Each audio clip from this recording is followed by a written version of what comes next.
ফিরে এসে তুমি আমাকে আর এখানে দেখতে পাবে না। বসে বসে বোর ফিল করছিলাম, খুব দুশ্চিন্তা হচ্ছিল। আল্লাহর কাছে অনেকবার দোয়া করছিলাম, হে আল্লাহ আমাকে সাহায্য করো, তার স্ত্রী দিলে তুমি রহম পয়দা করো, সহি বুঝদান করো ইত্যাদি।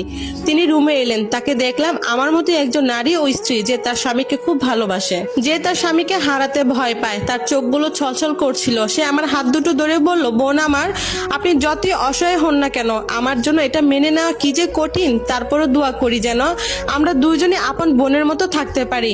আমি হুহু করে কেঁদে দিলাম। আমার এই কঠিন সময়ে শুধু এটুকুই লাগতো, একটি সক্ষতার হাত যে আমাকে বুকে টেনে নিবে, আমাকে আশা দেবে, বেঁচে থাকার ইচ্ছাটা ফিরিয়ে আনবে।